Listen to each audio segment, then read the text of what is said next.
Yo, yo, yo, welcome to another exclusive episode of WAVorMp3 Podcast. I'm your co-host, the Council Poly Rob, and I'm here, of course, with my super producer, soul brother, Day One in the building. You know what I mean? What up? How you feeling? I'm great, man. Listen, we all great. It's the top of the year. It's 2024. And we got a legend in the building. We got a legend.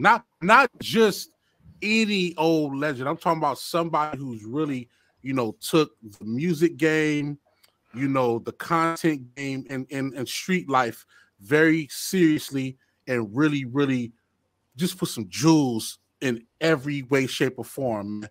We call him the Loke. Of course, y'all call him Glasses Malone. Shout out to Glasses, man. What up, man? How you feeling? What's the deal, dog? Trying to get it together, get my energy going. What's happening? you must have you had a long couple of weeks though. You know what I mean? On your promo tour. Yeah. Tell us about that. Yeah. Really, if you think about it, my last album came out in 2015, I think August or September, which was Glass House 2. So from 2011 to 2019, to put it in simpler terms, almost like I went to college. You know what I mean? Right. To understand records, to understand hip hop, to understand marketing. And it just made it really hard for me to release music at the same time, to focus on doing the business that it takes to successfully release music. You know what I mean? With the business done behind it and learn. So I chose learning and dedicating myself to this thing we call hip hop, figuring it out. So when I came back, I always realized I was gonna have to really work. You know what I mean? Like I was really gonna have to do a lot of work. And for the most part, I just went back to the fundamentals of all of this shit. You know what I mean? Showing up 7 to 10 days a month, whether I'm in New York, doing all of the work, or I slide up to Boston, or I'm in the Bay, or I'm in Atlanta, or at home, just making the rounds, visiting, putting people back in the mode. This month I go to England, and next month I go to Japan. March I'm in Texas. April I'm back in Georgia, back in Atlanta. So it's really a different dedication because, like I said, you took so much time away where people wasn't seeing you releasing music. Nobody cares that you were in college to figure out the craft. They like, you got to prove yourself again to the audience for people to be like, okay, I'm gonna ride this train again. It seems like you doing the promo run like how they would do it in the 90s. You know what I'm saying? You really taking it because correct me if I'm wrong. First, it started off with some of the promo videos that you were doing to kind of introduce the album. You would put like a music video here. Yeah. It would be some promo. I seen a promo with like Slick Johnson. That was hilarious. And then from there it was like, okay, album is here. I don't know if we did the release part or not, but that was an element that was coming. And then it was like, okay, after that, it was you did the whole I'm going to everybody's show. I'm going to everybody podcast and I'm talking about it. And then it's like, oh, now I'm out. I'm out in other states. I'm in Atlanta, I'm in New York. You know what I mean? Like you're doing the run how it was supposed to be done from the labels and even independents back in the days. You know what I mean? Yeah. And of course that costs money. That costs money. It costs time and it's a lot of effort. What made you say, in the world of everybody saying, I'm just going to release it on streaming, I'm just going to put it out and just going to drop shit, like you like, nah, I'm finna do it how we used to do it? What made you go into that mode? It's just the fundamentals. It ain't much. It ain't really deep. This is what you're supposed to do to promote a product and a brand. It's fundamentally correct. It's like when you get on the basketball court and you watch TV. Sometimes you'll think you Steph Curry and you'll be shooting 26 feet away from the basket, and you're trying to hit all net. all I'm doing right now is just Tim Duncan, you know, using the glass, layup drills, all fundamentals of how to actually, you know, market anything, whether a product or a brand, you know, take your ass on the road. So where I'm at creatively, even as well as with the business, is just fundamentals, like not getting away from the fundamentals of what it is, staying fundamentally correct. I was talking to DJ Bobcat probably like a month ago, and he was like, yo, you got to start saying your name more in raps. Like that's the fundamental thing of being an MC, you know, saying your name, right? Program people, you know, to what you want them to know. And I think I'm at a huge fundamental, you know, change to where it's like enough with the sophistication, enough with the ego and the arrogance of what you've accomplished, and just take it back to the fundamentals and keep repeating fundamentals. Start from 1 and go to 5. Start from 1, go to 5. Right. I watch a lot of artists pick up their career like, you know, you have people that's still undiscovered, but they are in their mind, they feel like they've been out. So they putting out their 7th album and acting like the world, you know, knows who they are versus starting every time at 1. You know what I mean? Yeah. Right. Putting together like it's your first album every time. And it takes a lot of energy to do it. Just like it takes a lot of energy to get up and go to all these states and countries and introduce yourself like you've never been here or nobody's never heard of you. But I think if you want to do something correctly, you have to do it at the skeleton level, at the fundamental level, and build it out. Do you do you think that comes? Do you think that's come with like growth over your like career over the years? Like you've learned, is that something that you learned fundamentally to execute because of the long span of your career of getting, you know, into the game and all of that? Do you attribute that to knowing how to execute what you're doing now because of what you went through in the past? I think experience is a part, but also just the more like all of this studying over the last 12 years to come into this space, you have to execute at the fundamental level. You know what I mean? That's just the sum of things. That's just like, imagine this whole thing that we do is just an equation and you solving for X. Like you start fundamentally correct. You know, you doing an equation and you know pimp this. You know what I mean? You start at the parentheses. You don't go to the exponents. You don't go to multiplication. You don't go to division. You don't go to addition. You don't go to subtraction. You start at the P. You know what I mean? And I think every time I reload, I start at the P. Every time I'm gonna just keep starting at the P. You know what I mean? When I'm making a record, I'm gonna start at the P. When I'm going to market it, I'm gonna start at P. You know what I mean? I'm gonna start right there. You know, I want to stay in this part a little bit longer, and reason being is because I've been a part of, you know, albums coming on labels, albums coming out independently, you know, and you know, respectfully, you know, putting out project now. And one of the things that I kind of get from a lot of people, quote unquote, is there's some things that are prehistoric in terms of like promotion and marketing these days. Let's take, for instance, like sniping. You know what I mean? Would you consider doing sniping again? You know what I'm saying? For me, I feel like it's still a thing. It's like it was our level of billboards. You know, if you didn't have the marketing dollars for actual billboard, you know what I mean? But things like sniping, things like you know, having stickers, shit like that, like you take those elements as like, no, they might work in my level of promo run at any given time, or is it like, is there some things that are just too prehistoric to use? I mean, I don't you know, I hear that word all the time, you know, prehistoric or old or new, you know, and it's like I think I would even go before that personally. Like part of my campaign I wanted to do was I was gonna get with a bunch of graffiti artists and have them just go put plaques all over the freeway signs. Cancel these nuts, like a template. You know what I mean? Like just fundamentally sound. But do that. I just think that I mean, listen, marketing is always about the most efficient dollar too. It's about the most efficient dollar. So right. Wherever you feel your audience is at and what's efficient for you, You know, you definitely don't want to just be throwing money around, not having any idea. You don't want to have a ton of a net to be just, you know, trying to catch shrimp off a shrimp. Right. So I think we have to be really, I think what's missing as well, you know, and to your point is there is that fundamental idea of Snipes where it's very standard, but I think you have to get more creative because that idea is, you know, really, you know, convenient and easy. And I think the world, I think marketing as a whole is just in a space for more creative marketing.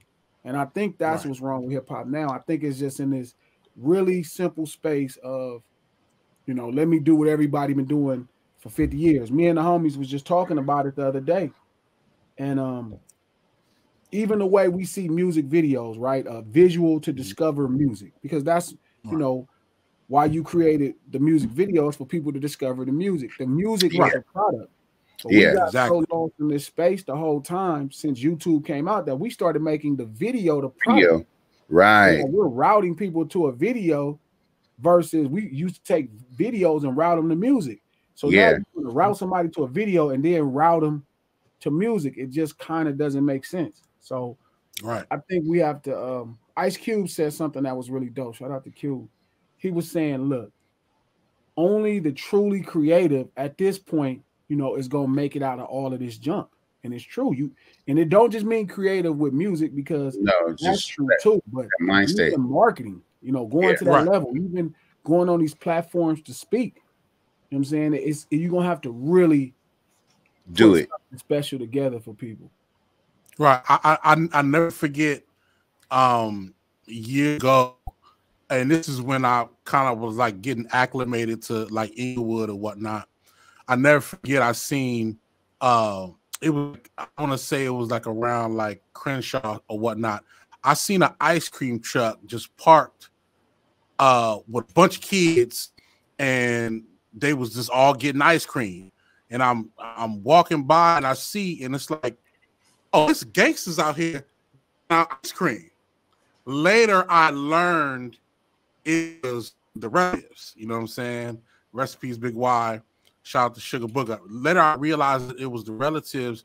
They was promoting their music and, you know, just giving away, you know, ice cream and stuff to the kids, but they also put music to older people that was there. So that was like a crazy marketing scheme that was like that work. So, like you said, doing so many other elements, especially the code is still always to get in front of the people. You know what I mean? So I always take that over any level of, you know, digital social media or anything. It's like being in front of the people. Like you said, when you was doing your promo run, like going to Atlanta, being in front of the people. You know what I'm saying? Like it was dope because you and EP, shout out to EP. We'll get into the album too.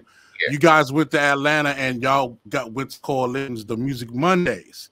And while y'all doing y'all thing on stage at the Music Mondays, my guy Streets, he called me. Boom, he put me on FaceTime.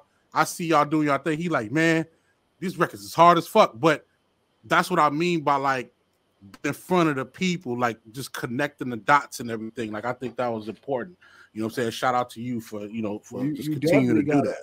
And it's funny because I wasn't prepared for that. I didn't even know that was going to be a performance, which that bothered me. But I mean, you just got to get really creative. You know what I mean? You got to realize, you know, we do celebrate, you know, last year we spent the last 12 months, you know, of last year celebrating hip hop at 50th. Yeah. 50th birthday. So that means for 50 years, motherfuckers been doing the same shit. So it is a celebration, but it's also a reminder that, yo, you got to put in something special. Like you got to bring something. It reminded me of like when we was working on the Tupac Must Die stuff. You have to bring something. You know what I mean? And I don't think enough people, everybody want to take. Everybody want to come in hip hop and take. They want to take money. They want to take bitches. They want to take fame and popularity. They want to take relevance. You know what I mean? They want to take, but what are you bringing? And I think when you start to understand hip hop at its fundamental levels, even records, you understand like love or anything else, it's all about the contribution. You know what I mean? Everything is like, what do you intend to contribute to what's going on. And that's what really life is about, you know, living life. Like, what do you intend to contribute to the whole thing? And I know that's hella poetic, but it's true. Like, you know, if you're gonna love a woman, you know what I mean? Like, if you start worrying about what you're gonna get, it probably ain't gonna work out. Probably ain't gonna work out. Come on. It ain't gonna work out. One thing that's crazy, which like you said about Hip Hop 50, and I definitely get into that. What do you feel like you brought to hip hop? Like, just with hip hop, it doesn't have to just be you. It can be your era of, you know, fellow artists that you've, you know, rap with, came in the game with, a little bit of everything. What do y'all feel like y'all brought to the table? I want to hear your answer, and I'm going to give my answer. I think Day One might have an answer too. I don't know if I truly assessed it, you know what I mean, like that. I don't know if I've ever stepped back to assess like what we did, what, you know, what the generation of MCs that I came in the game with, you know, the Nips, the J-Rocks, Bishop, Mikey, Maestro, you know, that era. I never assessed what we brought to the game. No, I have to do a lot more thinking, but you know, my greatest contribution probably is Tupac Must Die. Like, it was definitely an ode to, like I said, the foundation of what hip hop was really built on, giving the streets a voice again. You know what I mean? Giving them, you know, giving a voice to the voiceless, somebody who passed away, who didn't get to explain their side of the story or culturally how we exist and boundaries and rules that we create within our own community. So giving a voice to, you know, the culture that's the cornerstone of hip hop, you know, giving a loud voice to something that needed to be spoken for, you know what I mean? So people can have a fair and honest judge and not just, you know, deem it as horrible. But as far as the class MCs that I came in with, I never assessed it like that. I would have to really step back because I'm so busy looking at the class before ours, right? Where obviously, you know, with DJ Quick and Dr. Dre and Warren, a lot of people look at all of those guys brought to, and Battle Cat and all those guys, Slip, all that stuff they brought to the table. And I've always really appreciated with Mustard, with Ty Dolla $ign, Cores, Rest in Peace Picasso, League of Stars, you know, Problem, and what the next generation brought to West Coast hip hop. I don't think I ever stepped back to see what we did because I'm so busy looking at what happened before and what happened after to know. You're kind of like living in it, so it's hard to see. You have to take a step back because you're living in the moment. You know what I mean? And so you have to like take a step back to assess, like, oh, okay, what really happened? Like, yeah, I get that. I understand that point. I really don't, you know, and it's not an easy thing because it's not. It's not an easy answer. Especially the more I get into hip hop and music, you know what I mean? Like, I really look at the contributions from DJs and producers as the cornerstone to what hip hop brings to the table.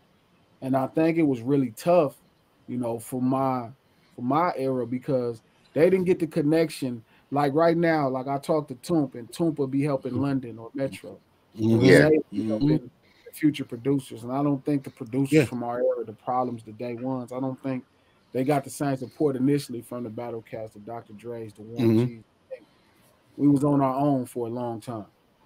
Yeah, no, for sure. Like for me, I feel like, okay, let me say this. In your case, that Tupac Must Die, I think in the next 5 to 10 years will tell more of your creative brilliance than now. Like when people look at it years from now, the way you told that story, the way like LA gang culture is perceived or learned, it's gonna tell a lot of shit.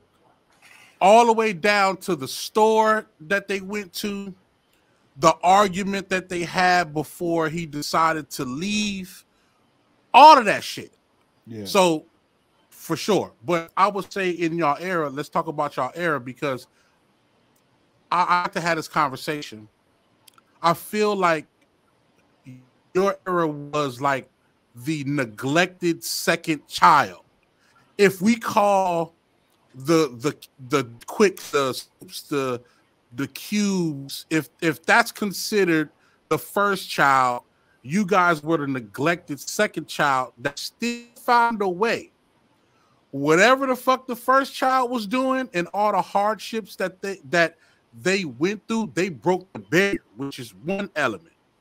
But then when you guys came, it was like, oh, we can't let this shit happen again. We cannot let this shit happen again. And I know you remember, radio wasn't fucking with y'all. Labels wasn't fucking with y'all. Wasn't no deals out there. You were the very few. And just the whole embodiment of West Coast artists are a liability. That was the headstone. Mm-hmm. But then it's like, okay, this is what blossomed from that. The West Coast media started to blossom from that, because what radio wouldn't do and what the labels wouldn't do, the media platforms did. The Dove CNNs, West Coast Riders, you know what I'm saying? The sickness.net, you feel me?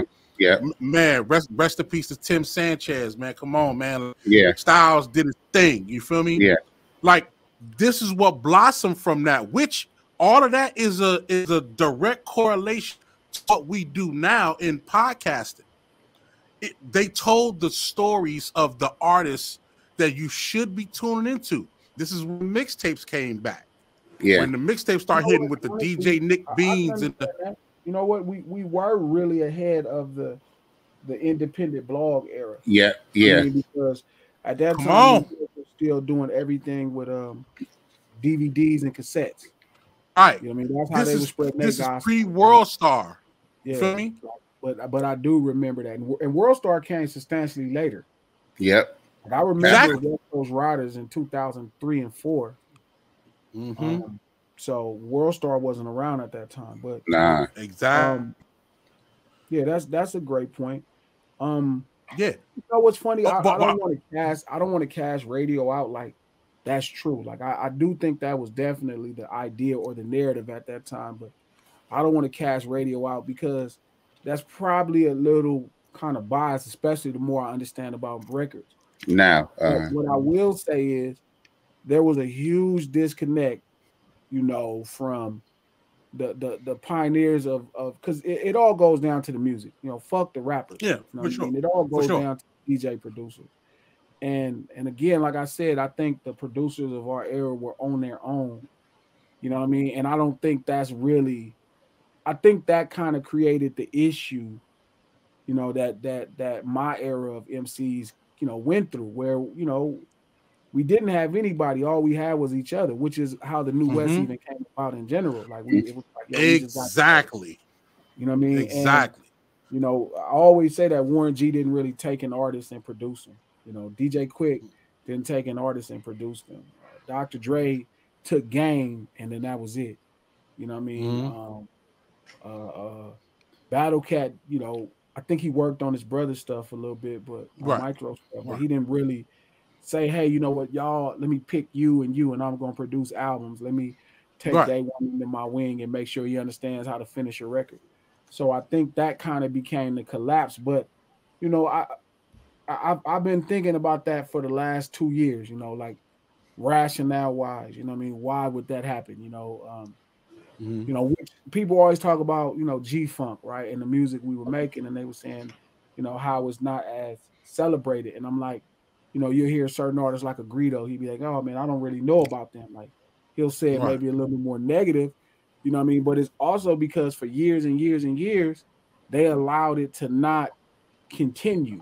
Yeah. You know, no different than a lot of artists, you know, a lot of producers on the East Coast. You know what I mean? Where if you stop producing for artists, or if you stop putting into the next generation of producers and DJs, you know, the sound gets lost. And I think that's what happened.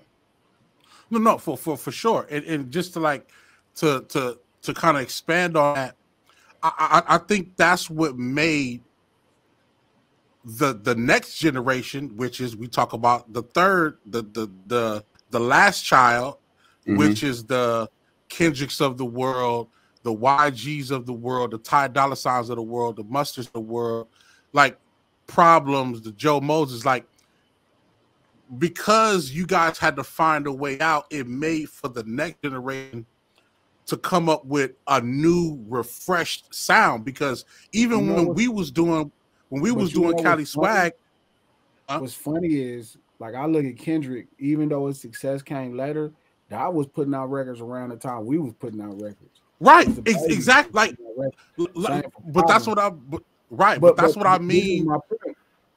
That's why I kind of focus on the producers. You know what I mean? Because the artists, you can't really anchor time. The producers and the sounds, right? So you look at the Ty Dolla $igns, the Mustards, Jakasso, League of Stars, all of them dudes. Any of those guys, you know, who started making the next splash of true hit records from the West Coast, they had to figure it out on their own. And that's why they sound also started to kind of, you know, there's a lot of criticism about those guys' sound taken into account. Like, you know, you could hear the hyphy in their style. Right? You can hear the Bay Area in their style. But people forget, you know, from 2004 to roughly 2008-9, hyphy had a run. They were the only ones producing music at the highest level. At the highest level. They was Rick rocking them. That was smoking shit. And everybody under that had the party scene going in Los Angeles when Dr. Dre stopped making music for the party scene. Stopped making music for the party scene. When Quick stopped making music for the party scene as far as producing other artists or current artists. So it's really the producers. It was the collapse or the vacation, I should say, of those producers not picking from the next artist, not putting into the day ones and all the producers of that era. Like you look at somebody like Dem Joints, you know what I mean, who was a main producer of our era, you know, and now he's with Dr. Dre, but you know, from that time period, he had to figure it out himself. But you just look at how he's grown as a producer. 1500 and nothing, they didn't have nobody. Them dudes had to produce it on their own. So, you know, I give a lot of credit to Ty Dolla $ign, to Mustard, like I said, to Jakasso, to Bugsy. You know, I know Bugsy don't go by that name. So Bugsy. All of those guys who made the music work. Fuck the rappers, you know, because Joe had been around before that. Joe was just smart enough. Joe Moses was smart enough to see what they was doing and realize it was a party. And he was such a festive nigga that it worked for him.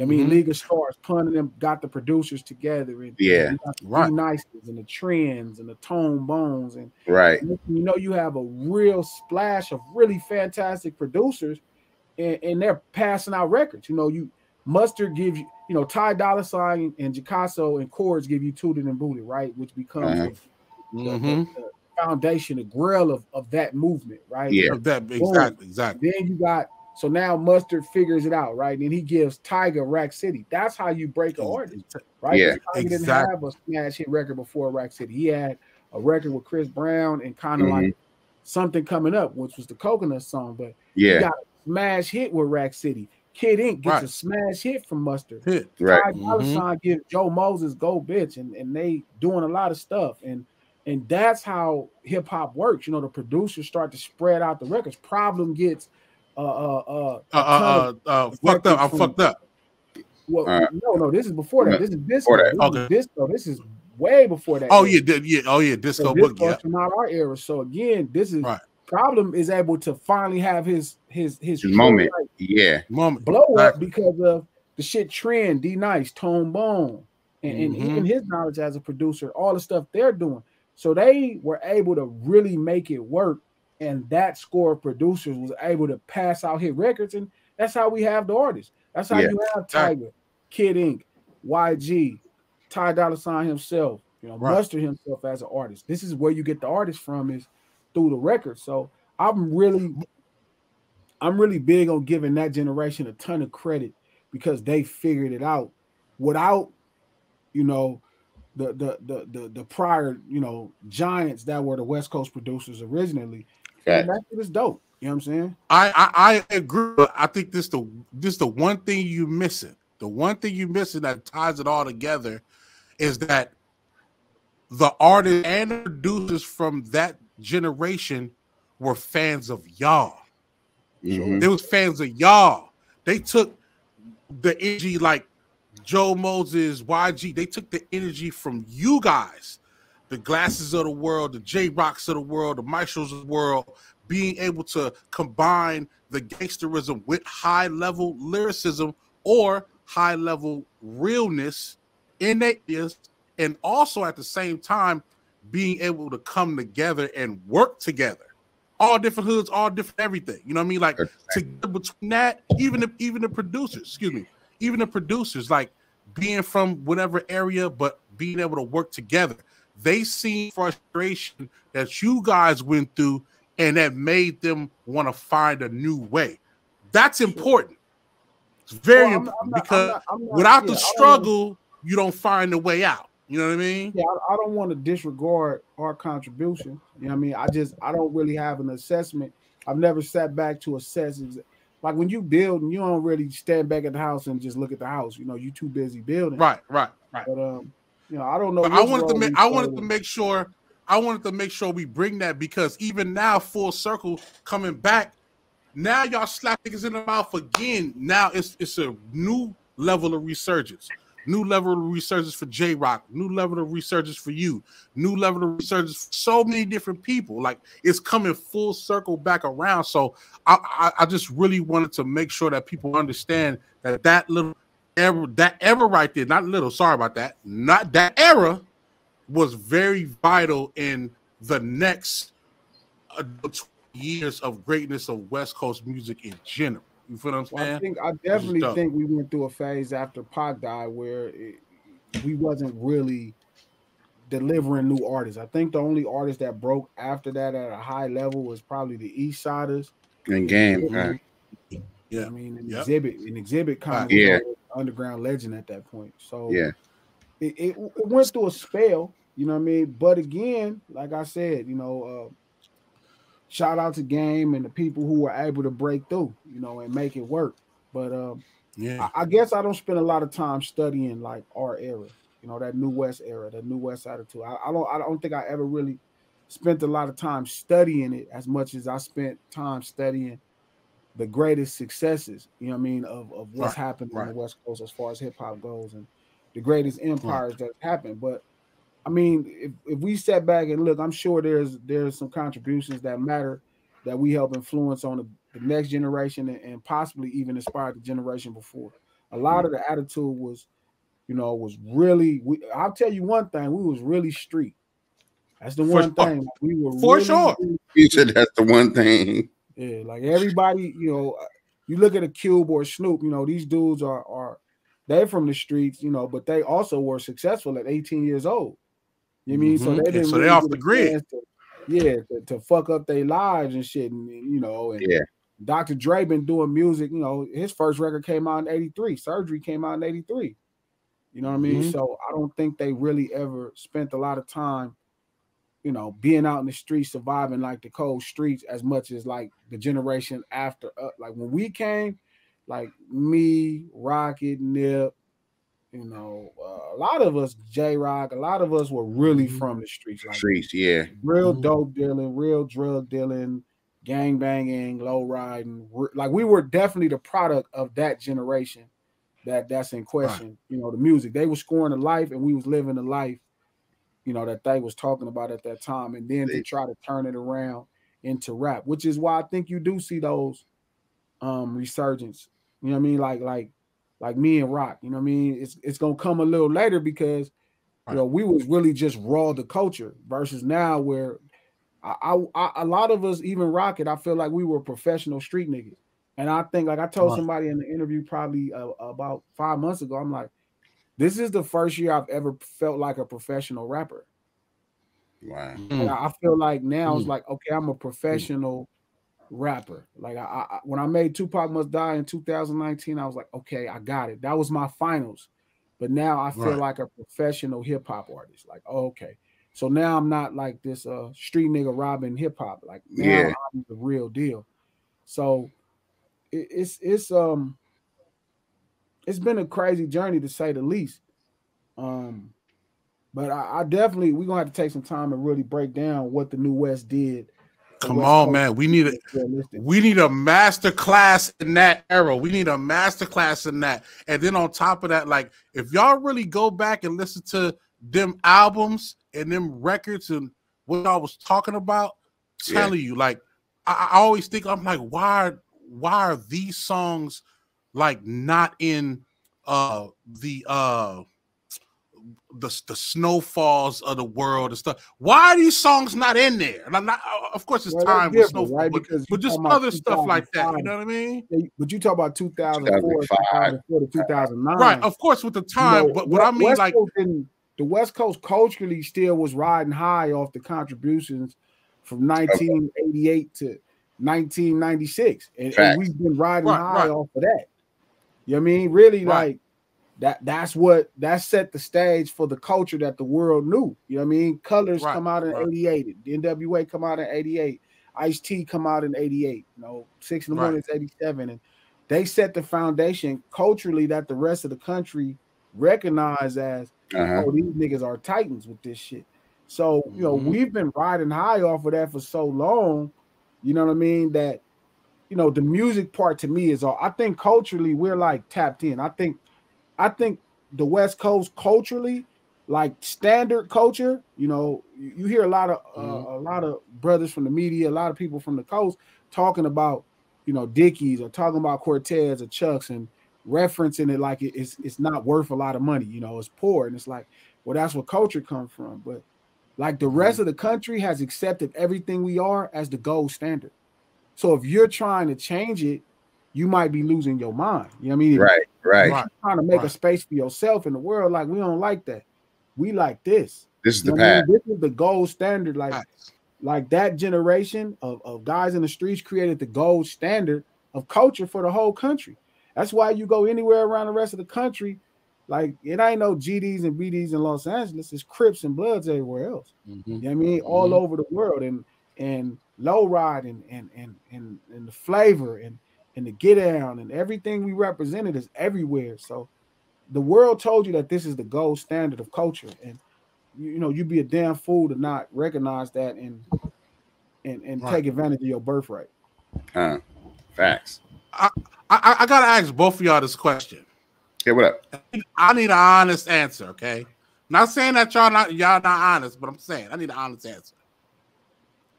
What is up? Why is the Young Giants not where they need to be? And what's going on? Like, the dudes is fire. That's a good question. Why do we not have Glasses Malone and the Young Giants album? What we doing? What we doing?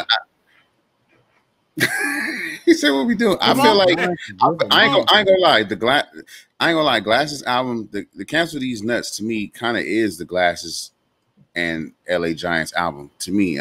On my take of it, the album is dope, certified banger. I'm easy to say it's a classic album because of I know all of the attributes that went into making the record, and I feel like this is a hell of a good body of work. It's unapologetically a West Coast album, and I feel like Glasses did the greatest thing by showcasing them with him on this project, because I feel like, you know, they both complement each other so well. Like so good, you know, and the Giants are gonna have their time. It's all about persevering through, you know, the blood, sweat, and tears, and rocking through it. You know, they have so much to offer the game, and they're connected and tied in so much musically on the West Coast that I feel it's only a matter of time. Yeah, my opinion is just I think they're master MCs, but I think we just got into a space to where you have to be really different with the business. And I think they were like artists who were really, like he said, they're West Coast royalty. You know what I mean? They tied into the lineage of the West Coast in a way that most of us aren't.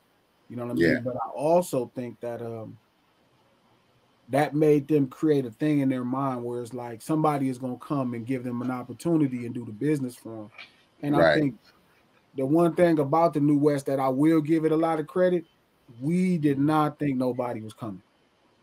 You know what I mean? we were out there on the ocean. We were on the ocean in rap boats. We worked like nobody was coming. You know what I mean? We learned the business like nobody was coming. We learned everything about the game like nobody was coming. Our connection to the Bay Area became tighter because we really believed nobody was coming. So I think they always had in the back of their mind, you know, that somebody was coming. Facts. Somebody was coming. You know, a Raph was coming, and all they had to do was be master MCs. And, you know, nobody ever sent the boat. You know, nobody ever sent the boat. And, you know, Day One was one of the earliest people that took a liking to them. But, you know, Day One didn't never really get his fair share to really produce and showcase his ability and what he could do. So he did all he could. And at this point, it's at the same time, this is what I'm doing, the same thing, where it's like, as far as the Giants, the LA Giants, is like, you know, I'm trying to teach them the business. I helped them get their own label. You know what I mean? Like, y'all got to do your own business. Can't nobody do the business for you. You know what I mean? We just passed that time. And it's a few artists like that. Mike Stroh is like that. You know what I mean? Where Mike Stroh don't budge. Never truly, you know, they didn't get the life raft that you know, they and didn't learn how to do the business enough to not get the life raft. Right. You got to be able to do this business. And that is what the New West attitude was really, is doing that business. You know what I mean? Yeah. And knowing Tawala Sharp, you know, knowing, you know, the PD at Power at the time, Damian Young, knowing how things work. You know what I mean? And I don't think every artist took that from that time period. I think some artists understood it, and that also come from me selling dope. Like, it was just simple business transitioning over to the music business. It was just simple drug dealing, going to the music business. I knew it was going to be gatekeepers at it, and we went and found them. Bishop knew Tawala. I knew Julio G. Right. The homie knew Damian Young. You know what I mean? The Mizza. You know, different people knew different people, and you just went to work. You know, we pressed up 35,000 CDs ourselves. I went to the I walked in the Normandy Casino and booked it myself. You know what I'm saying? Like the Giants had never threw their own show. You know what I mean? Like, that was shit. You know, Day One, Bishop, you know, Nip. You know, we was doing that shit from 2005. And we was throwing our own shows in 2005. House of Blues, all that. So yeah, you're right. Right. You know, we was always doing the business. So even if people didn't think our records were the greatest at that point, they, like, even with NH, like, right, you just see the business. You like, oh, these niggas is gonna do it no matter what. And that's what everybody in the industry wants to see anyway. They want to see, like, oh, he gonna do it no matter what. Let me get a, you know, everybody want to be a part of a rocket going in outer space. Ain't nobody trying to launch one, but they don't mind being a part of it. Right. Facts. But before we get into this album, we got to do our question of the day. We didn't half the show in, and we didn't even do the question of the day. So our question of the show is really, really simple, and it's the premise of our podcast, just kind of how we just drum this whole podcast idea up. And the question of the show is WAV or MP3? Which one you choosing and why? It could be whatever idea of why you picking it, but are you picking WAV files or MP3 files, and why? For me, WAV. WAV is the quality. It's full. MP3 is thin. It's more mobile, but it's also like, you know what I mean? It's thinner. It's not as full. WAV is full. Like, you could feel it more, and everything is about the feel for me. I believe in that. I believe. Listen, hey, a lot of people picking away. I don't think we have not had one guest so far that picked MP3. Yeah, not yet, which is cool. Well, let's get into these waves of this album, yo. Cancel These Nuts. Before we talk about favorite records, anything like that, we got to get into the recording process. Now, me and Glasses, we have conversations. I know Day One and Glasses have a bunch of conversations. Yeah. But there was a point in time, I don't know what year it was, but there was a point in time where shit changed for Glass in his recording process. Like, something was different. the way he talked about putting together records, and of course at the time he wasn't really doing records. So I know it's a real shift in how he approached music. Come on, man. Let's go. Let's go. Put it up on the screen again. Put it up on the screen again. Let me see. I don't know. Can you get that? Can you get that right there? Not only is that a masterpiece, but I wanna almost say it might have been a masterclass in how it came together. So I gotta ask you, Glasses, like, what was the recording process like from the beginning to the end? So it started. Me and EP been working forever. You know what I mean? Like, we ain't did a ton of stuff, but we've always worked. Right. Shout out to EP. Shout out to EP, man. Yeah. Our first idea was Bastards at a Party. We did a song called Just Waiting. And I always thought it was dope how he played, but I didn't understand the value of, you know, of what he was at that time. You know, I just knew he was dope and he was from Watts. That's all I needed. You know what I mean? Yeah. Right. You know, fast forward to now when we start talking about, you know, doing an album. Ironically, nobody knows, but I lost 10 years of music from 2011 to 2020. I lost it on a hard drive that got stolen. Hard drive? Wait, what do you mean what do you mean you lost it? The hard drive, it died? It got stolen or it died? It got stolen. So I was the key fob, the battery went dead, right? Okay. And so I would have to lock my doors manually because just being lazy and not just going to put a battery in it, just ridiculous.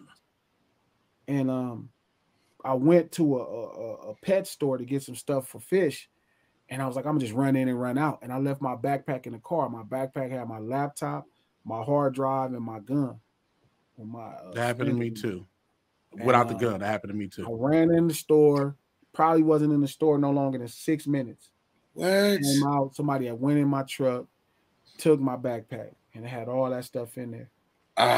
So all of the music 2011 that I was making just when I was going through that sabbatical or that whole metamorphosis and understanding music, I lost all of that music, which was a current album that would have came out, which was is that okay, go ahead, finish. I'm gonna ask you later. Which was a lot of stuff that would have came out. So for the most part, I was down to nothing. Like, I was able to find one album specifically, but the other three albums that I had on that was gone.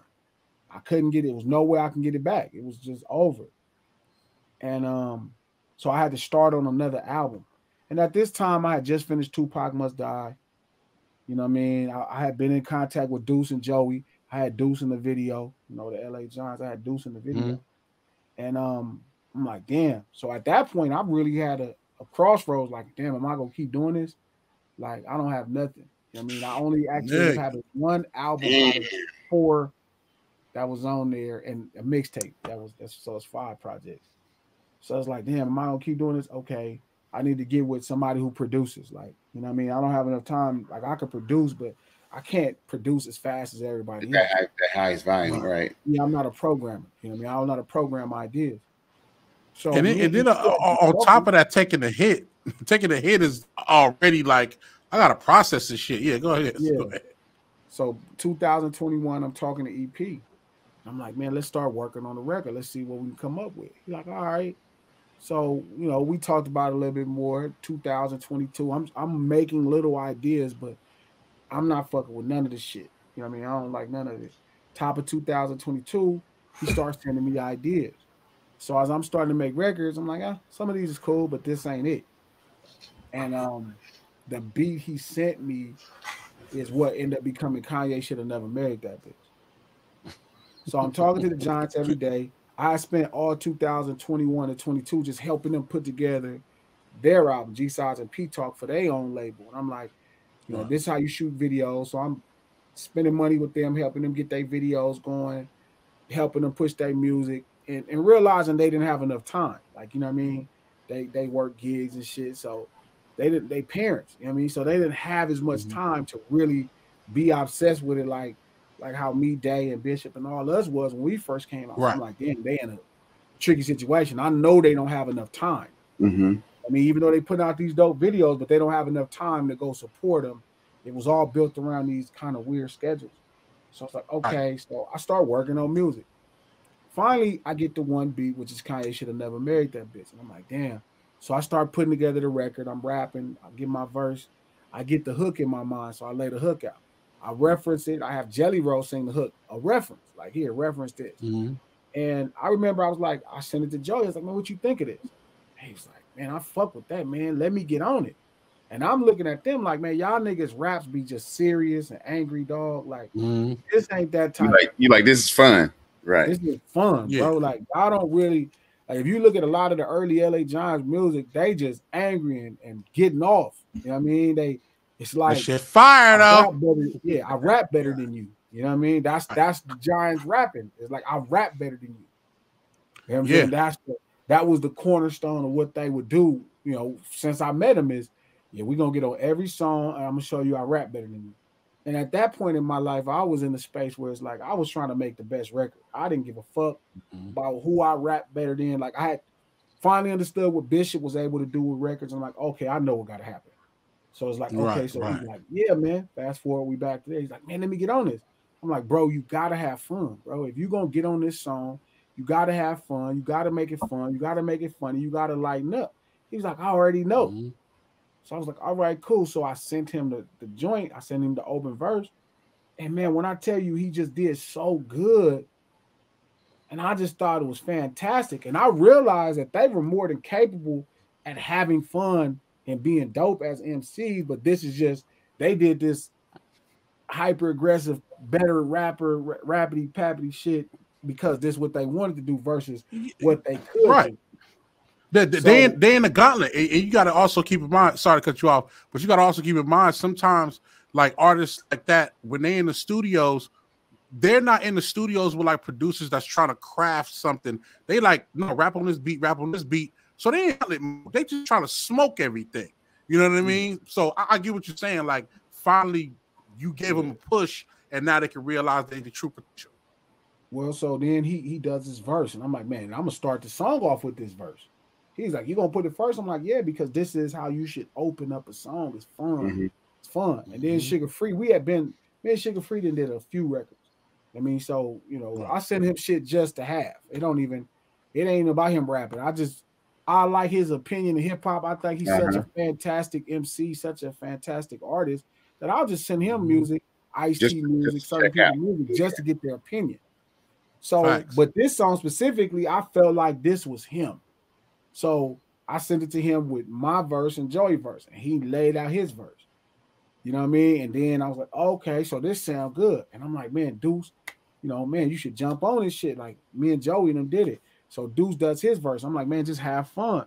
And them niggas is naturally funny people. Yeah. You know what I mean? Like, like even like somebody like Kendrick, who the world takes entirely too serious, is really a funny nigga. Yeah. Nigga's hilarious. No. But, you know, you tell the world that they're like, blah, blah, blah. So I felt like that with the Giants, where if you look at their video, they always look serious. It's always like, just, it ain't fun. And I was like, so, but knowing them, they were fun. So when Deuce sends back his verse, and it's like, man, this is really good. So I put it together, and it's rocking. It's a good speed. And I'm like, man, I ain't even changed the reference that Jelly did for the hook after I referenced it for him.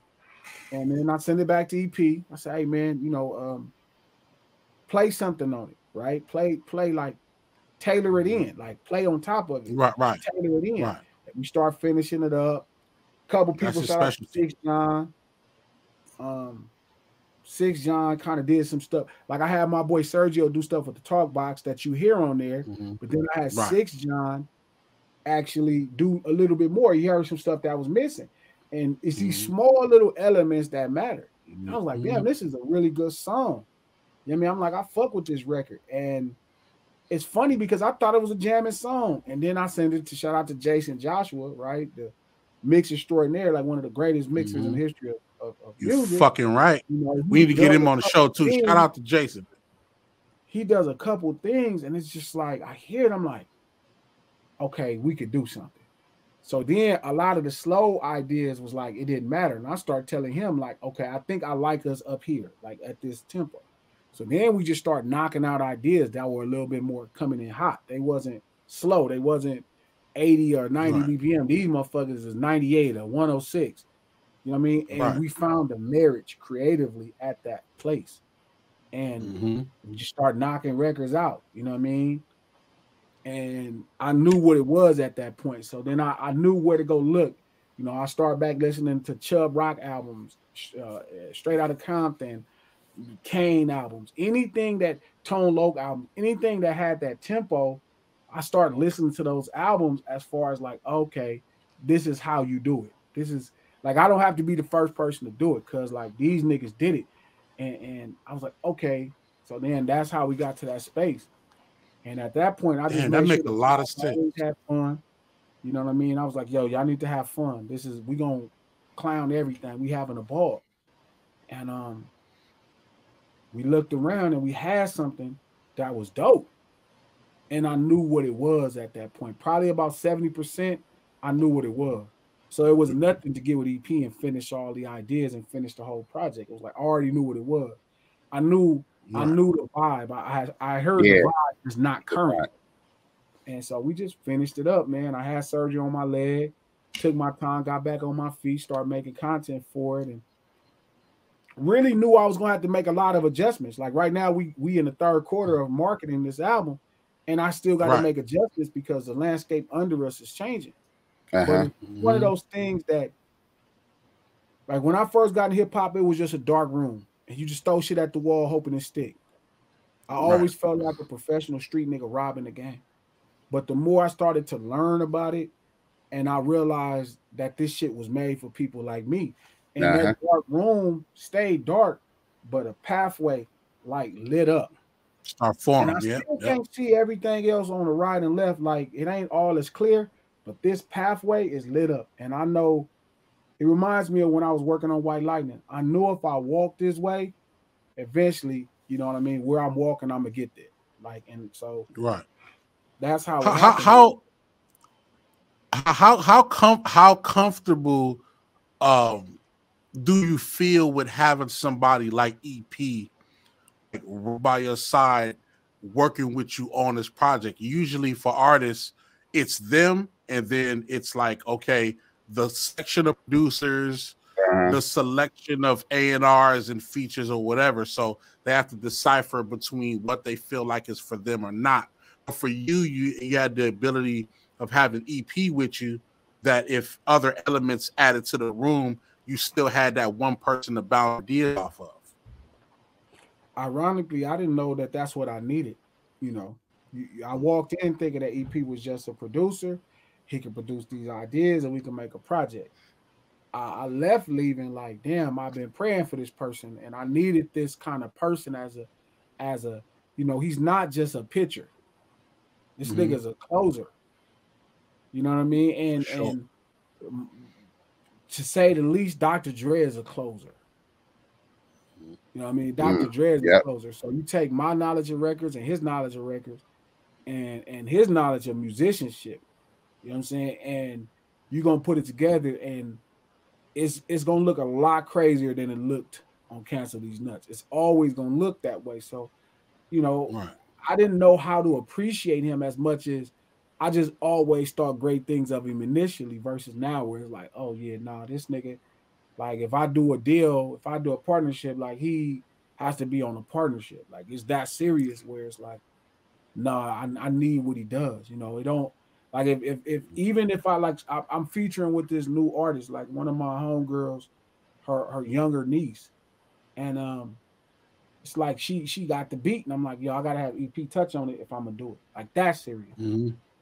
No, for sure. I just feel like we created a sound, you know, that's gonna be permanently. That ain't gonna be able to shake off. And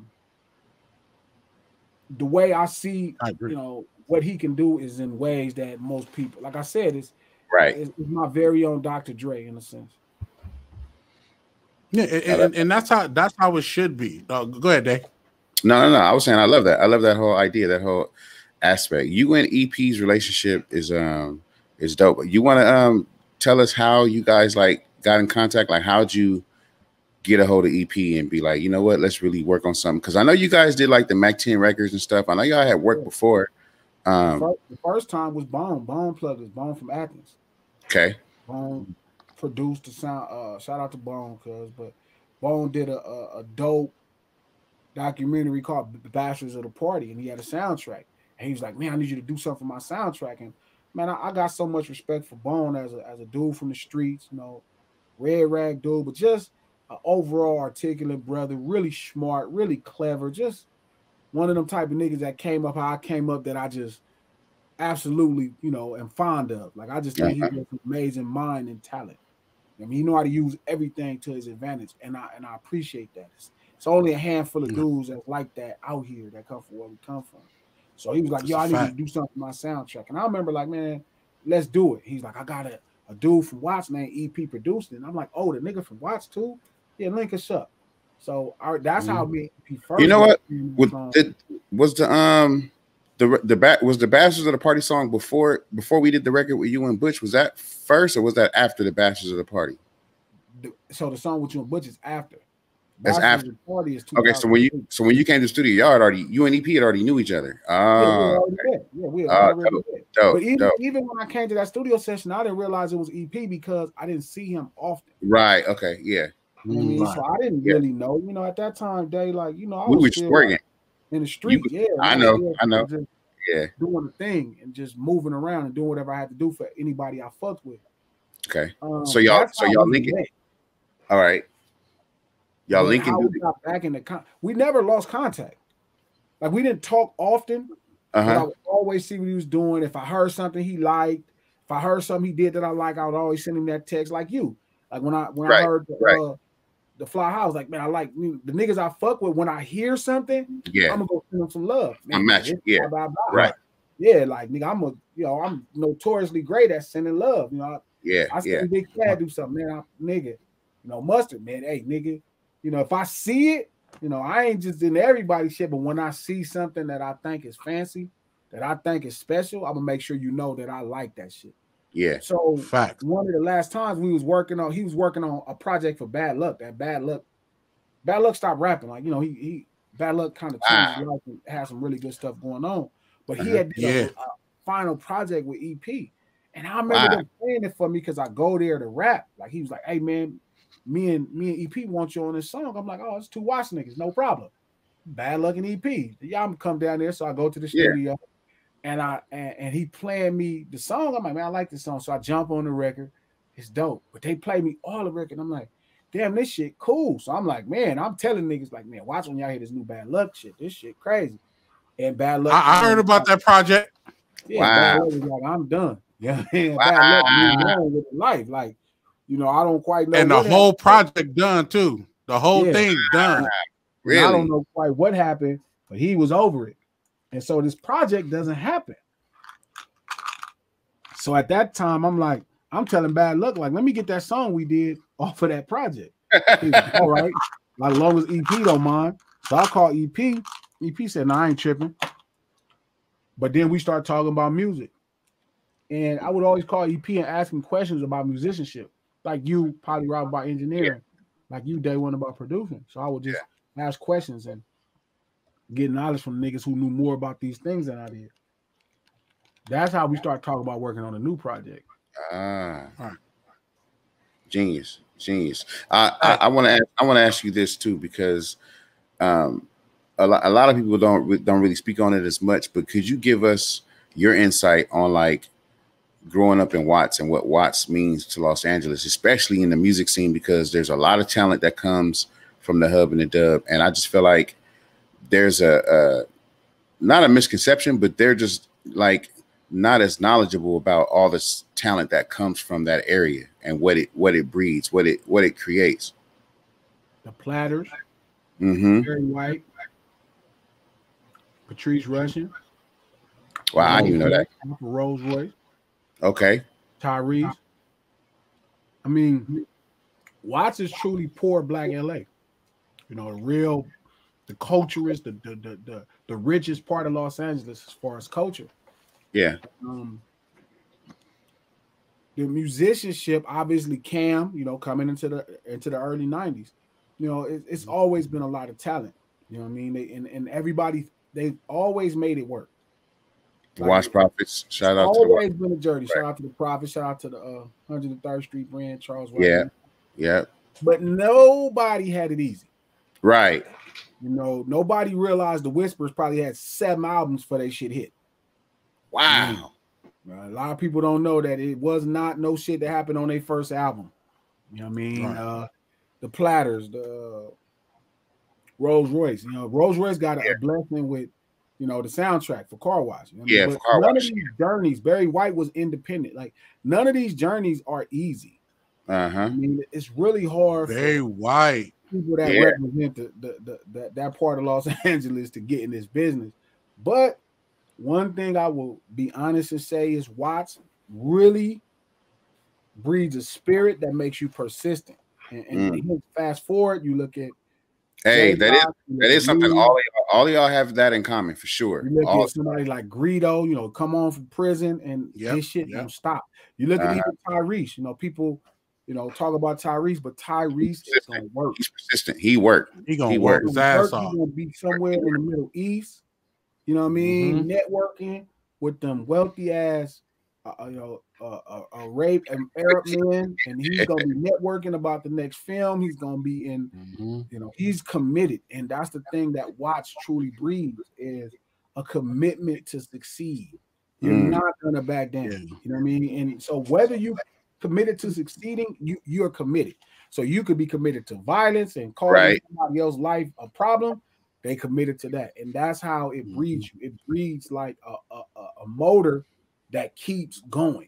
That dedication. Somebody like Fetty DeMarco, who Ice-T just released his single, like it don't stop. You know what I mean? You don't stop. You don't. You know. You just know how to work. You know what I mean? And that's one thing about Watts. You know what I mean? You gonna fight that nigga till you can win the fight. Damn. That's really the spirit of.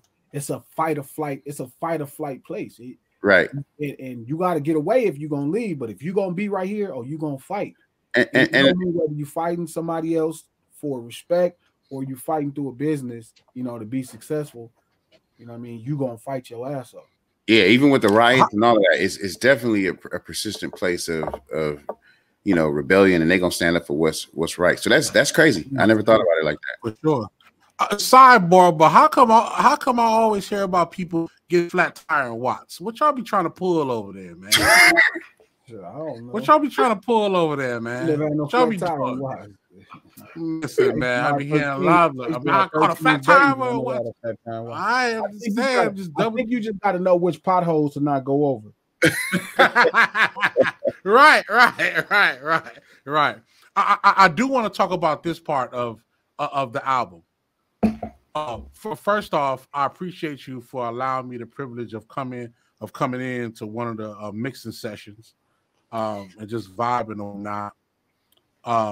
That room was filled with legendary people. So that wasn't the only day that was filled like that. But I want you to talk about the importance of having other people with expertise in the room, because this is the part that I love. I love post-production. I love when you got the meat of the project and now it's time to sonically get it where it needs to be. And you were very, just from what I've seen in that session alone, you were very serious and instrumental about that particular song sounding a certain way. And then, you know, EP was there. Chris Taylor was there. The Glove, crazy. First time being able to meet him. Definitely got to get him on the show. Yeah, Battle Cat was there. You know, LA Giants was there. Daz was there. It was dope. Yeah, that's crazy. Daryl, so Daryl talk from LA Posse about came that. by there. Daryl from LA Posse came by there, and a lot of people don't know. Come on, man. LA Posse. You know, the reality is, like, we had the New West movement, but it's a birth out of necessity. It wasn't birth because we just wanted to be dicks and not work with legends. You know, it was like, well, if we got to depend on each other, we all got to come together. You know what I mean? But obviously, you want the tutelage of niggas who have been successful in your profession. Of course, that's smart. Ain't that deep? That Fed Up particularly was like this record that reminded me of Battle Cat. And it's like EP produced it, and it was like I had some ideas for Battle Cat. I'm like, man, Battle Cat, could you scratch this in and blah blah blah? And he does certain things, and I'm like, well, let's like, what is it gonna take to get you in here to mix this song? What's it gonna take for you to get in here and fuck with this song and bring it home with EP? But you know, that's the goal every time. That's the goal with Warren, with Slip, with Quick. I tried to get Quick to mix the low and just never could line it up. And the old me would take that and be like, man, I would have an ego about it. Like, well, if them niggas don't want to fuck with me, I ain't gonna fuck with them. You know what I mean? That would be my ego. And it's like, I didn't realize that I didn't need my ego no more. That the streets, you need your ego in the street. You don't need them in this business. So at this point, I miss Quick on the low mixing. I'm gonna get him to mix something. We're gonna do something because I'm gonna keep just getting greater and greater until we do something. I'm gonna keep getting greater and greater. My presence is gonna become, you know, omnipotent until you realize the whole room is motherfucking is caving in on you. You're gonna feel like the whole room is caving in on you. And that's my goal. You know, I refuse to let our legends not contribute to today. I'm not letting none of them niggas off easy. Yeah. I mean, we need you. We supported y'all. We need y'all. So I'm going to stay. Like, I hit Deeez every day for a beat. It was a time I hit Deeez every day for 2 years for a beat. And then we collabed on ideas. Like, now it's like, oh, I don't need my ego. Like, I'll hit Dre. Dre, like, man, what you want me to do? I'm like, I don't know, but I want you to do something. Right. I'll let you know as soon as I know. Yeah. Battle Cat, keep the hair open. Battle Cat. Let's do a whole project. Let's do something. Warren G, I'm on Warren. Warren, like, all right, I'm down. Nah, you ain't down because we ain't did it yet. You know, quick, mixing. All right, well, you know, we didn't catch it this time. He said he was gonna do it, but we didn't catch it. I was, you know, shout out to Rodney O and Joe Cooley. You know what I mean? But like, I'm not even Q, Mac, none of them. I'm not letting none of that go. I don't care what I'm not letting none of it go. I'm not letting it go. Listen, and a lot of other artists is cool with that. It's like, nah, you niggas mean too much. Like y'all laid the pathway to show us how to make it from the corner. And even if you didn't want to teach me 15 years ago, I'm going to keep getting greater to where you want to teach me now. So like, it started off with Ice Cube, just follow me on Twitter. Like that shit meant something to me. You know what I mean? I might don't say it nowhere else, but I said it here. I'm like, okay, cool. I hit Mustard. I'm on them. I'm on their generation, man. I love what you do, bro. I know what you really do. I ain't none of fuck all that, nigga. What's up? Like, you know what I mean? And I'm gonna keep at nigga. Got to tell me no. And to be honest, I've worked so hard that it's hard for any motherfucker on this side of town, whether we talking about all the way to the top of Washington to down to San Diego. It's hard for them to tell me no because they know I really work. They know I bust my ass. If they told me no one time, they look back, it's like, this nigga in my face again. You know what I mean? Ready to go. This nigga on Big Boy, man, this nigga on Jimmy Fallon, this nigga, like, I'm going to close the room in so small around you that it doesn't even make sense that you ain't fuck with. You gotta tell me. It's gonna make you look like the fool if you don't come on. There's nobody from our culture from the whole West, Bay Area, top Washington. I'm talking about mix a lot on down to J.O. Felony in San Diego that don't have no reason to not work with me. I'm not. You would have to just be like, man, fuck Glasses. I hate his fat ass. Fuck that nigga. He fucking it up. But it will not be nothing else. It won't be because you don't know I'm working. It won't be because you don't see me making the noise. It won't be because you don't see me squashing the shit and putting on. It won't be my fault. And that's where my mindset has changed. It's like, I respect that. Yeah, I respect that heavily because I understand the vibe. I'm staying on Eric Sermon. It's fucking Eric Sermon. I'm like, I DM that nigga. Hey, I DM D-Dot. Hey, D-Dot, what's up? Cuz I need the gee, man. Hey, fuck all that. Hey, what's up? I went and sat down and had breakfast with KG from Naughty by Nature. Like, man, what's up? Hey, you forget KG, a producing motherfucker.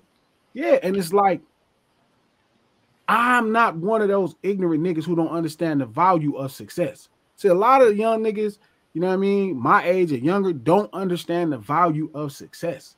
So they'll look at somebody like, well, his time passed or he washed up. Shit, man, nigga, Battle Cat got 20 platinum records, 200 platinum records. I need all that shit. What's up, cuz? Hey, come here. Mustard, you got 12. Bring your ass in here.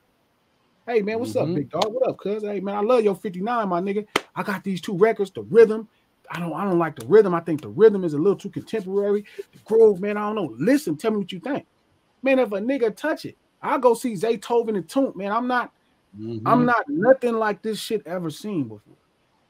Because my appreciation for every single one of these people I'm naming is through the roof because I understand what they can do. And I know this shit don't wear off. Right. This ain't like hoops. This ain't like, Magic Johnson can teach you a lot about basketball, but that don't mean at this point in his life, at 60-something years old, he finna get out there and give you no work. Right. These niggas' fingers still work. Battle Cat can still play. Dr. Dre can still do it. That's the moment. That's it. You know what I mean? It ain't like hoops. And that's where LL Cool J, this shit ain't no sport. This shit is a mind monster. So I think the value for Ice Cube and Ice-T, that value will never change because they did what I was trying to do a million times. They did what human beings have been trying to do. You know what I mean? And they doing it right now. So if you an ignorant motherfucker that think, oh, Ice Cube, he ain't rapped in it, you stupid. Over there with that nigga. Yeah. Better go over there and see that nigga. Better go over there act like that nigga was that nigga, because if you don't get it, if you don't get Mac 10 or Dub C, and man, I'm not giving up on none of them niggas. I don't give a fuck how hard they made it. Nigga, I'ma earn it. And that works for me. Facts. Man, listen, I appreciate you saying that, because even in reverse, it's like, are you being persistent in that? It's like, nah, once they do it and they see what you do with it, they're gonna be like, no, thank you, appreciate that. You know what I'm saying? For pushing the issue to get that record and breathe new life into motherfuckers. Like, same thing with Kendrick, MCA, you know what I'm saying? Like that type of shit. Like, nah, we love that. We want to keep that energy going. You know what I'm saying? Like Jay Worthy, he one of the most humblest, dopest niggas to come and say, yo, I need you, Tash, I need you on record. We just me and Bad produced a record with Worthy, AC Alone, and Bart Oatmeal. Like, just something different. But man, me and him talk. Me and Jay got a song with 8. Like but if you go look at the last Best Chronicles interview, I told 8 about what was so frustrating for New West people and our issues. You cannot act like you're not MC8. None of us don't see it like no other way. I said the same thing to Snoop. I'm like, bro, you are Snoop Dogg. Yeah, I know, but no, you don't know. You're Snoop Dogg, so you don't know. I'm telling you who Snoop Dogg is. Right. Because you are living it. You're living it. Same I'm telling you, it is way different, cuz, than you think it is. So when you just say, hey, man, that's dope. Like Dre just telling me, like, man, you should be doing this for a living. I don't know if he meant it or not. Nigga, I never sold Sherm again. That nigga told me I never sold Sherm again. He'd probably be like, man, this nigga, and I know he think I'm crazy because every time we talk, or he be like, man, this little nigga is something else. And I'm like, nah, bro, I'm obsessed with it. And you should be happy because you changed my life. So if you don't, I remember trying to get Warren and Nip together, Warren and Dom together. I've been trying to bridge the gap and get these guys together, and it's hard. But guess what? You got to keep on trying, because this is truly the best thing for the streets of where we from, to create opportunities for people to change their life. So I'll earn it, man. Like, they're gonna look up one day, and it ain't gonna be nothing that nobody can do, but just give me what I'm asking for, or at least try to figure out how to work with me to make it happen. Yeah, I'm gonna earn everything. Like, I don't need you to give me nothing. I'll prove 100%. To you that I deserve it. That's just where you got to be. Listen, that's power right there. I can't say nothing about that. That makes me excited. You know what I mean? That makes me excited just to know that, you know, we all have people out here that's really making sure that the bridge between culture is staying together. You know what I mean? It's a little cracked, but it's gonna stay together. You know what I mean? Like, for real. I love that shit. Whatever I can while I'm breathing air to mend it and make sure that that connection is there, because that information is the difference with living and dying. Yeah. and it's that serious. I do have a question. The next movements can create 200 jobs in Los Angeles that change people's lives. You know I mean? So we got to keep the connection going if we want to.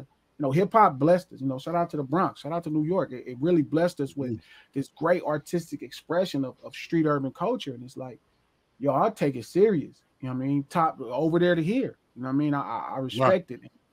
It's something that long as you're willing to earn it, it'll work out for you. Right. Words of wisdom. So I do have to make sure y'all go purchase and stream and buy the physical copy to take the CD. Go to the Crib store. Cancel These Nuts by Glasses Malone. Make sure y'all go to the Crib store and buy up all the merch, everything up. You know what I mean? But I do want to ask this question. On the credits on the whole album, is there a credit that says bass guitar by Glasses Malone?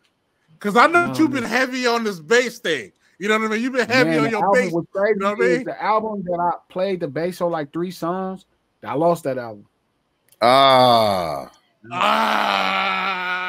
Called Tin Man.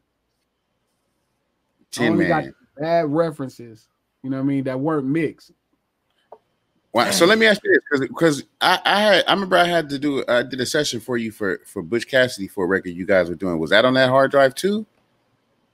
No, I got that song still. Okay, you got that. Okay, cool. All right. Before that. This one, man, it was like hella inspired by jazz. I remember that. I remember you playing me some songs off the album. Yeah, it was. Did you ever come to my loft downtown? Yeah. No, but I went to the yeah. So I used to have all the windows open, like right. I used to have I never used to cover my windows. So whenever I would make music, like it was like this great energy, and that was important to my development. You know what I mean? As much as anything else. But I remember how bright the music was, how festive it was, and that album, I played the bass on 3 songs. You know what I mean? And that shit was dope as fuck. But God must didn't want it to happen because that motherfucker did not. I don't have none of it, and I got these horrible reference versions. The only album I have left from that is White Lightning 2. Maybe you need to try this AI tool and see if you can strip these vocals down, and maybe you can get stuff separated that way. Maybe it can help you a little bit. I think that's important, man. I think God wanted me to contribute more into what the LA Johns was doing. I think the Cocoon was necessary. You know what I mean? The metamorphosis was necessary for me to become what I always wanted to be. And really, honestly, day one, cuz like I'm a Magic Johnson nigga. I'm not a Michael Jordan nigga. I'd rather have 20 points and 21 assists than 50 points. I ain't tripping. Have the whole squad win it. Yeah. That's my game as a human. So my 2024 motto is really just making other niggas rich. That's it. That's really it. Making other niggas million. That's the only thing I can. But will you say that the element of going through like learning to play bass, the element of learning other elements of music, that helped you in your pursuit of what you're doing now? Yeah, it's gonna help me make other niggas rich, because at this point it's like how to use people is different. Your respect has, like, my respect for Day One has changed. My respect for a lot of people have changed. You know what I mean? Because once you understand their job, like learning how to DJ, I gave Head a 10% raise. Head used to get 15% of the show. That shit went to 25% once I started DJing. I'm like, this is some bullshit. You know what I mean? So that's the truth. He'll tell you. You know what I mean? It was like, I got to give you a raise because this is not right. So it's just respect, and it's like it's a huge respect for what everybody else do around you, and you start to realize, okay, you need to put together a team, and your team got to be Trump tight. Like I was looking at this Kevin Hart special, and I was talking to the homie Rashidi Harper. Shout out to Sheedy. He did Headliners Only. He directed it, and he was just talking about how blown away he was by Kevin Hart's team. And it's like you start realizing team is everything. Everything. I mean? So it's like, and it's everything, and it's anything too. You know what I mean? So you got to work, but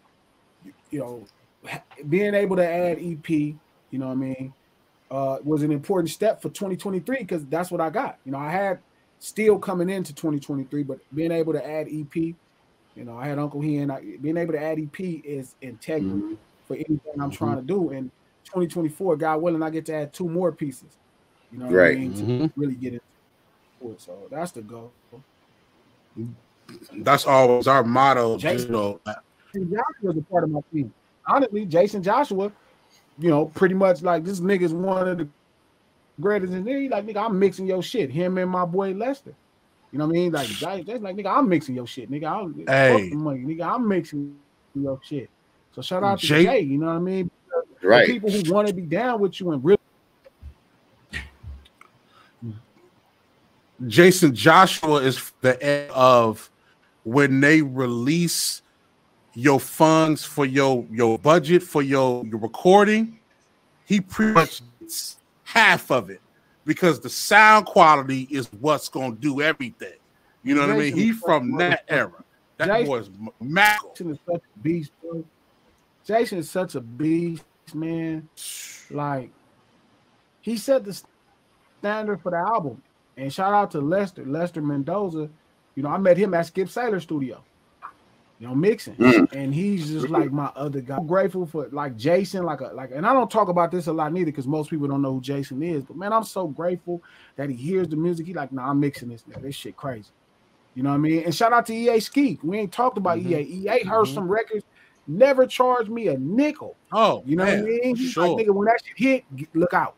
Because I think this shit gonna hit. And he'll hear certain stuff like, no, I'm gonna mix this. Let me you know what I mean? Cancel these submit files. I'm gonna mix that. That's crazy. You know what I mean? So it's dope to impress the people that you're impressed by too. That's another thing. Yeah. 100%. Like, you know, I got the name and I ain't getting it back. You know what I mean? I'm just gonna hand it out to everybody. You don't gotta pay me for it. Just take your time and listen. I got you. That's what's up. Man, so what's next in, because you said this is the 3rd quarter run for the album. So what's next on the plate? More content to support it. Grammy 67 push. Okay. Really just more creativity from it. It's a really a great body of work. It's not something I got to give up on in 3 or 4 months or 6 months. It's good enough, it's complex enough to work for a year. I mean, even though I'm intending to put out other content, I will not take my eye off of this specific project. You know, at minimum, something I thought was 6 months is probably gonna be a year.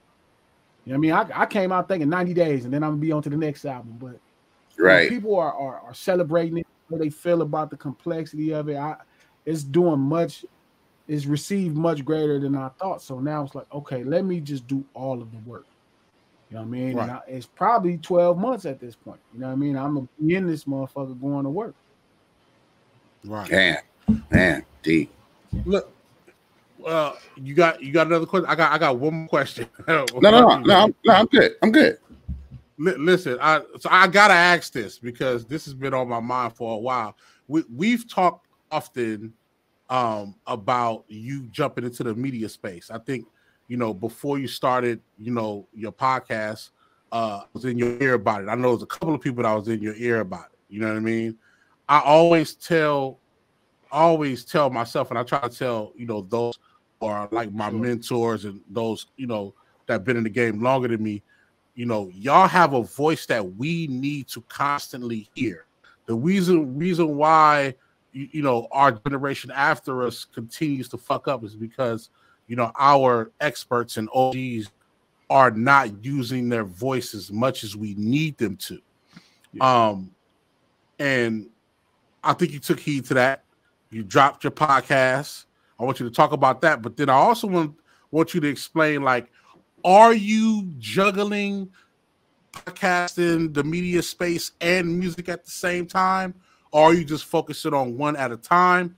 Because I think you probably might be the first person, if you do it this way, to have a balance of music being out currently and being the illest podcast nigga in the world. Because nobody doing that.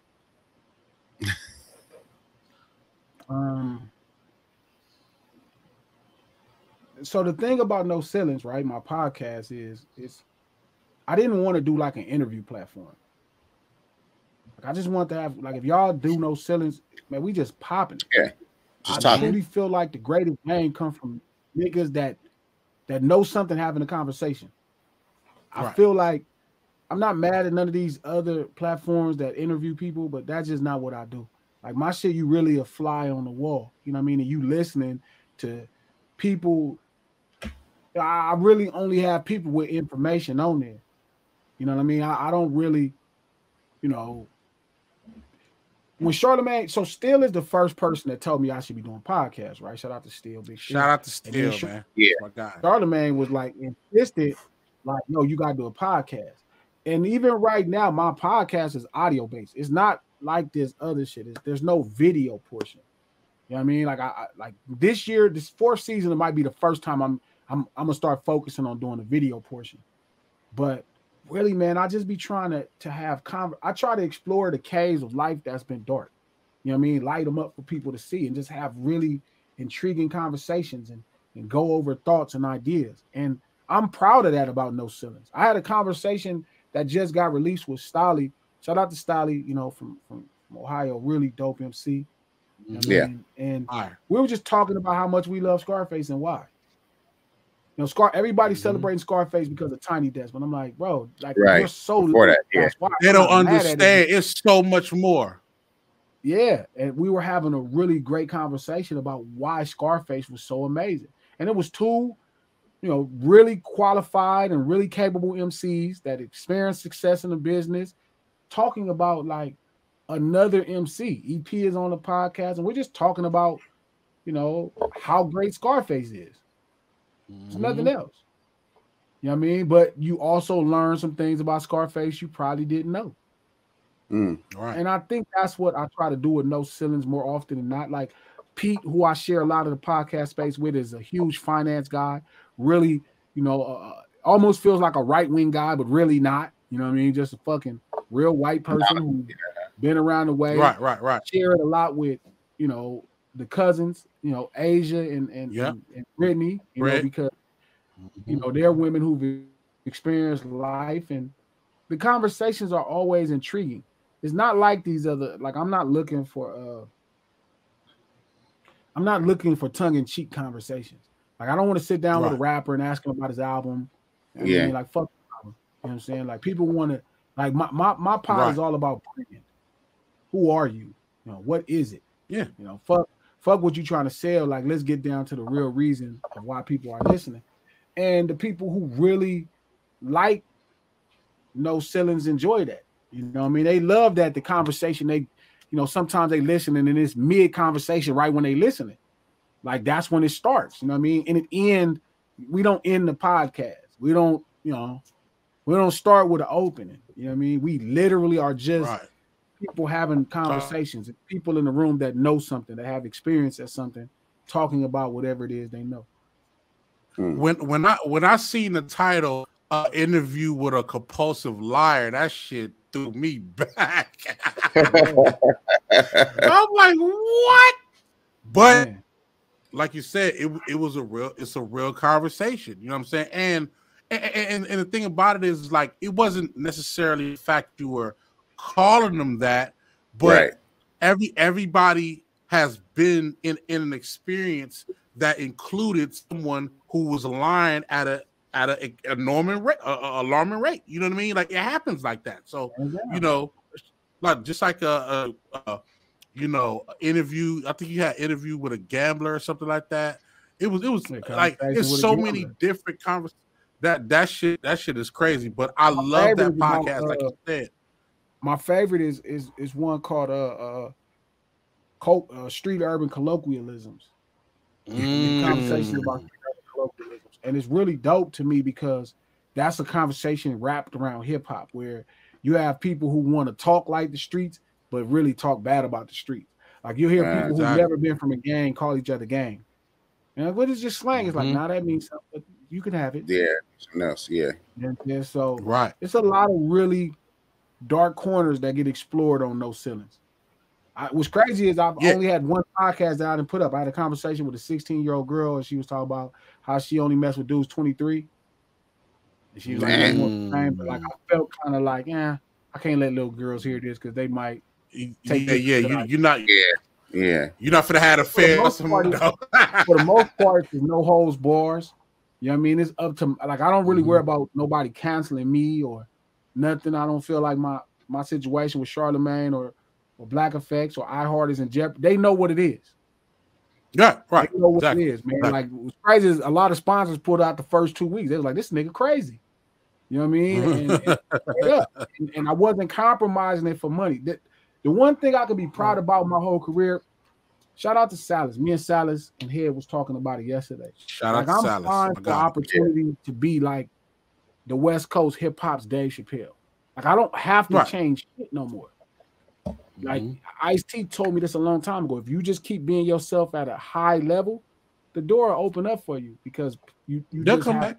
You're really good, and people are just gonna accept you for you. And that's really something that had to happen because day one, you didn't know me long enough. Like I'm not somebody that really is gonna shy away from an opinion of what I think or sharing with you my opinion. You know what I mean? Definitely. I don't know how to do that well enough. Even if it's not the popular opinion, he's definitely gonna share it. Yeah, and for sure. And I've never said nothing with intentions of hurting anybody's feelings, right? Making them feel bad. But I'm also not gonna say it because you don't like it. So that's how it goes. I mean, the best part about the podcast is that it's a direct reflection of you and how someone would communicate with you. It's like you walk in the door, what up, my nigga? Conversation start. It might not end. It might not end when you want it to end. It's probably not gonna end when you want it to end. It's gonna keep going. That's how it is, especially if you walk. It feels like, first off, the podcast is a great travel podcast. What I mean by that is you can drive, be on the move wherever you want to go, 45 minutes to an hour, you already where you at. You know what I'm saying? So it's a great travel podcast. It's definitely somewhere to be lost in, man. It's definitely somewhere. Yeah.